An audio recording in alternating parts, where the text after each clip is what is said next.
Friday, something happened in the world. And not in the world, but it also happened here. We were part of something that happened in the world. On Friday at about 11-ish, we started gathering at the church.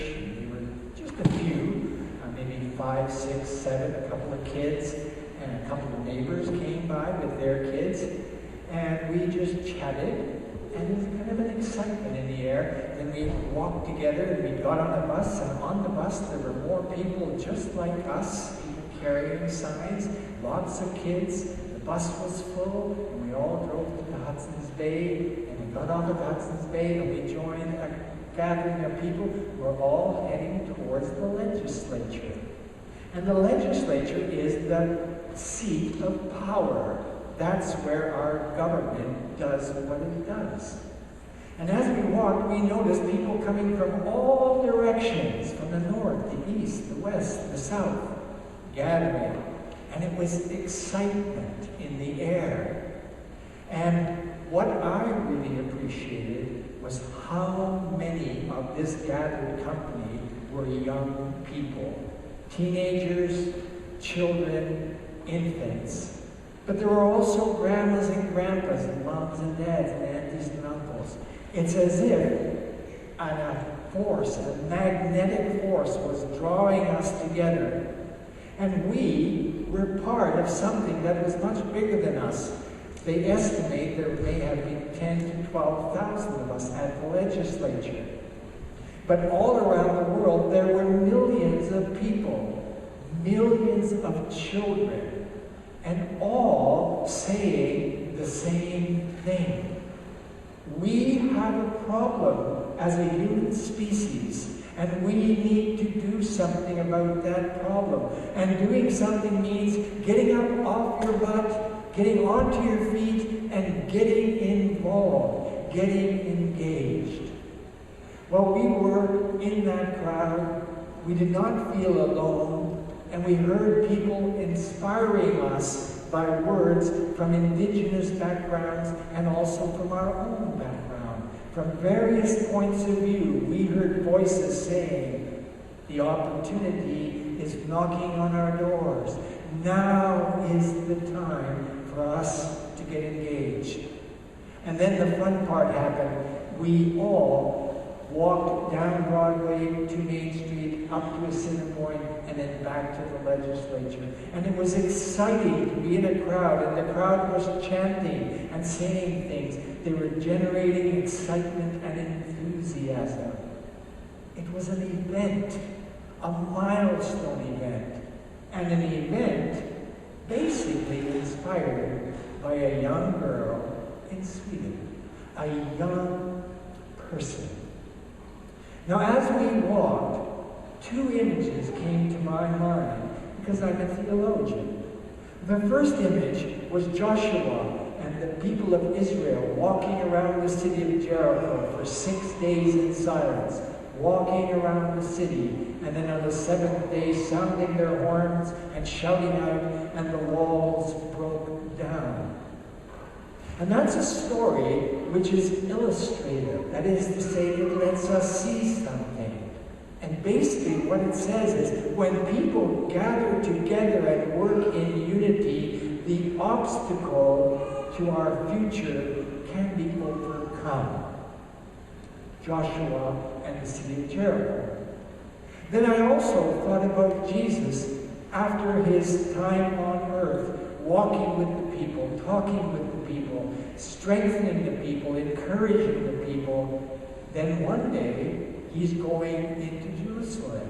And he's going into Jerusalem with a parade. He's sitting like a great big king on a tiny little donkey. What kind of a king? And he's a king who's accompanied by children. And they're laying palm branches down and they're cheering him on because he's going to make the world a better place. Jesus in the company of children. I couldn't help but think, maybe the Spirit of God is moving in the earth just now, inspiring children to say, look, we have to live in the future. You're old, you're going to die, and that's okay. But we're young. We are going to live in this world. Let's make it a better world. And that was something that every person there, every person in the world had a chance to think about. How can I get involved in making the world better? And I'd like to say one thing. A protest march will not make the world better. But 10,000 people, or millions of people, each deciding, I'm going to live different. I'm going to change my ways. If that happens, then we will begin to see change. That's exactly how we got here. One person at a time, making a decision to become a consumer instead of a citizen. One person at a time. And now we're a land of consumption. We're a land of waste. We're a land of pollution. We're a land where the water is dirty and where the air is dirty. And surely that must cause us to be concerned about the welfare of our children.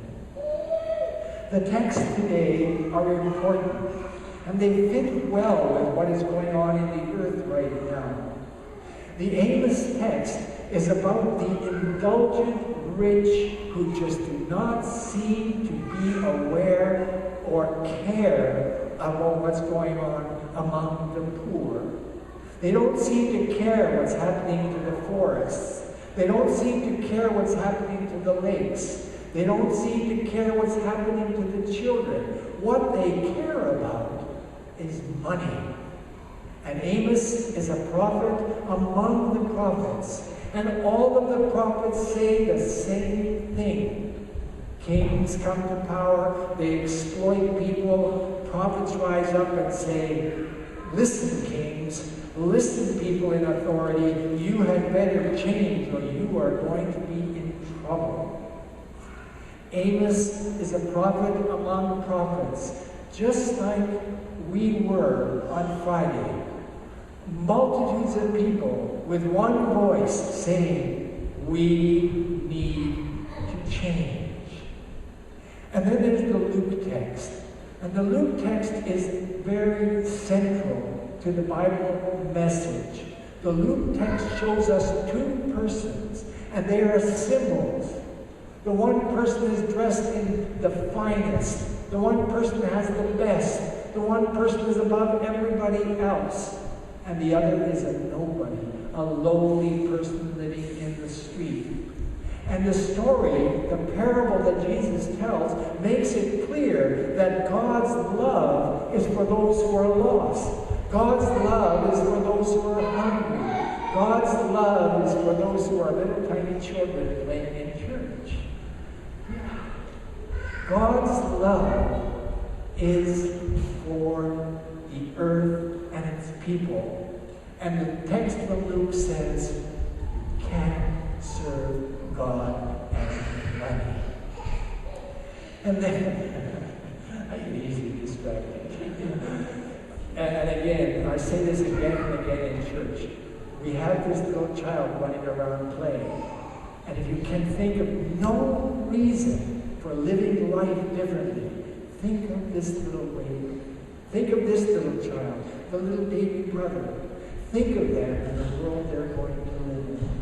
The Luke text makes it clear. The Thessalonians text makes it clear. Choose the way of simplicity. Choose the way of low key. Choose the way of ordinary. Choose the way of plain. Choose the simple way. And the simple way will bring blessing. Godliness with contentment is great gain. It's no use having everything nice if you're unhappy inside. We have opportunity as people on the earth just now. And I'd like to tell you a little story. It's called The Concord of the Brook, and I may have mentioned it before. It's from the rabbinic tradition. And it's the story about how a single drop of water cannot satisfy the thirst of the people in the land. But a drop of water added to a drop of water becomes a cup. And a cup of water added to a cup of water becomes a little stream. And a stream flowing into other streams becomes a river, and rivers flowing into the ocean. One by one, as we decide to get involved, the world will change.